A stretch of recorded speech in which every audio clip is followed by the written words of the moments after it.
Saints. He was around the league for many, many years. Let's listen to him in his entirety, making a bold proclamation, which seems to be getting less bold by the day as more and more people are getting on this Zach Wilson train, that Wilson, unknown to most college football fans just a year ago, might be more pro-ready than the guy the Jags are definitely going to take with the number 1 pick. I just think he's further along in a pro scheme of development. He's going to throw people open. He throws a lot of balls that I think Trevor Lawrence will be able to throw and physically can throw them. In that system at Clemson, he just hasn't been forced to make those. So I just see a little more instinctive, ready to go right now in Zach Wilson. But I also think Trevor Lawrence has more upside, like I said, because of the physical skill set. Key, you've said this before, Straight Talk Wireless, no contract, no compromise. Just when you think there's a surefire number 1 pick, and I don't think anybody has any illusions that Urban Meyer and the Jags won't draft Trevor Lawrence, there's always something chipping away. There's always something more shiny around the corner, and this might be another example of that. We'll talk about it with our NFL insider, Danny Rossini, coming up in about 10 minutes. Draft insider Matt Miller will join us in our second hour. Yeah, look, Zach Wilson is a fine quarterback. There's nothing wrong with that. But to think that he's more ready than Trevor Lawrence or more ready than Justin Fields or more ready than Trey Lance or Mac Jones or any of these other quarterbacks, you just don't know. And I understand Randy Mueller was an executive in the National Football League and executive of the year and all that. Yes, that's great. That's his opinion. That's not the opinion of the Jacksonville Jaguars or maybe the opinion of some other executives in the National Football League and other teams. Is Zach Wilson, he looks great in T-shirts and shorts throwing the football. There's no question about it. But when you go back and you break down some of his film at BYU, he certainly has struggled at times, but he's also shown you some stuff where you're like, oh, okay, I like that. I like he could certainly make all the throws, but I think Trevor Lawrence can make all the throws as well. Trevor Lawrence is a longer, kind of bigger statue type quarterback that needs to probably get a little bulkier because, running from guys like Chris Canty and getting sandwiched between a Chris Canty and a Ndamukong Suh or Aaron Donald slamming you on your neck is totally different than college football. And I think that's the only problem that I have depending on what Jacksonville does with Trevor Lawrence in terms of the system that they're going to run. A lot of people think that it's going to be similar to what Urban Meyer has done at Ohio State in the past. We don't know. We have no idea what they're going to do.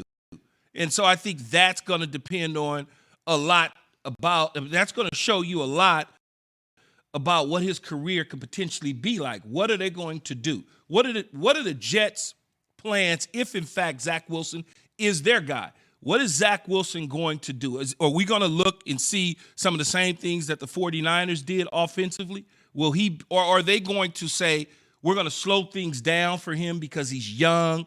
We're going to only allow him to throw X amount of times a game, and we're going to run the football and play defense until he grows into the position. So you don't know that either. And I think when you look at it, the competition level certainly will make individuals scratch their head about what type of quarterback Zach Wilson could be, because look at the teams that he's that he's going against. He's not like playing against stout competition week in and week out. I mean, you think about some of the games that he's played in. It's like, well, okay, they're playing UNLVs and Wyomings. I get it. But you're looking at his skill set, and you're watching him throw in shorts. And what you try to do from a personnel standpoint is project what he would be within your system, not necessarily who he's playing against or who he's throwing to. Who's he going to throw to in the National Football League? That's the key. Not the guys that you see him. And I heard Randy Mueller say that he can make all the throws and he throws people open. Well, the defenses he's playing against, anybody can throw him open. In the National Football League, you're going to be going up against all pro guys that are a little bit different. Can you make those same throws against some of these top-notch defensive backs with big defensive linemen bearing down on you? Can you do those things? Because, again, people are wide open in college football. You got a fifth, six-year senior going up against an 18-year-old freshman that just came from the prom. Well, in the National Football League, you're going to have a grown-ass man with a full beard with car seats in the back with kids to feed. It's totally different. No doubt about it. And when you think about it from Zach Wilson's perspective. Look, you mentioned it. It's a wide open game, and you're not just talking about college football in general. That's how BYU has always played. Every quarterback that they have had, Taysom Hill, who doesn't even throw in the NFL, threw for a ton of yards. Robbie Bosco threw for a ton of yards, wasn't a great pro. Steve Young threw for a ton of yards, was a great pro. So you're right. In that system, whether it's Lavelle Edwards or now with Kalani Sitake, they have always thrown the ball all over the field decades before everybody else was throwing all over the field. But I will say this, Key. If the Jags take Urban Meyer and the Jags take Trevor Lawrence, and no matter how it works out, you're right, he's actually much more fleet of foot than you would think, and he does like Alex Smith and Tim Tebow and all the other guys he's made work, Justin Fields for the short time he had him.